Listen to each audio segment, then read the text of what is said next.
ఏంటి శరణ్య ఇది? భోజనం అలాగే ఉందేంటి? అది దర్శన్!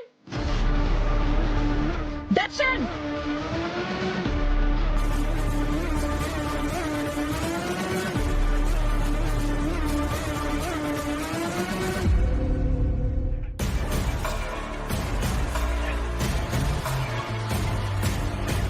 శరణ్యకి భోజనం నువ్వు తినిపించలేదు కదూ? నిన్నే అడుగుతోంది.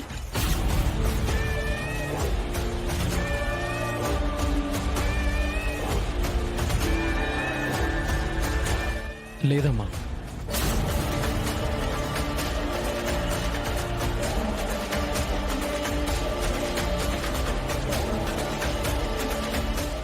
అయినా పూజకి భోజనానికి ఏంటమ్మా సంబంధం?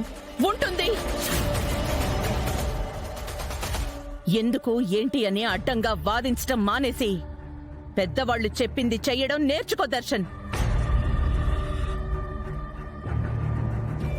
కూర్చో. కూర్చుని తనకి భోజనం తినిపించు.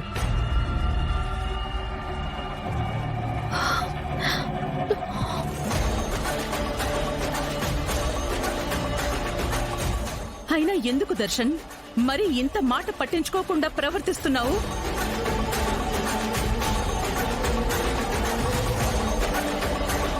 ఎక్కడ నేర్చుకున్నావు ఈ పద్ధతి? శరణ్య పూజ చేస్తోంది నీకోసం. నీ చేతి భోజనం చేస్తేనే వ్రతం పూర్తయినట్టని చెప్పానా లేదా? అయినా నా మాటను లెక్క చేయలేదంటే ఏమనుకోవాలి? అది కాదమ్మా.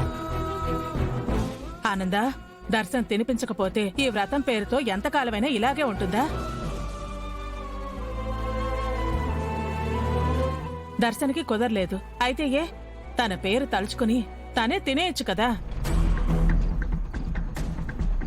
ఇలా తినకుండా ఆరోగ్యం పాడు చేసుకోవాల్సిన అవసరం ఏముంటుంది?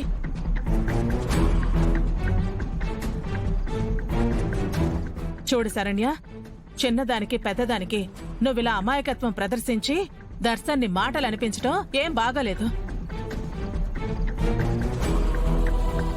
ఆనంద, ఈ విషయాన్ని ఇంతటితో వదిలేసే. అదంతా నాకు తెలీదక్కా.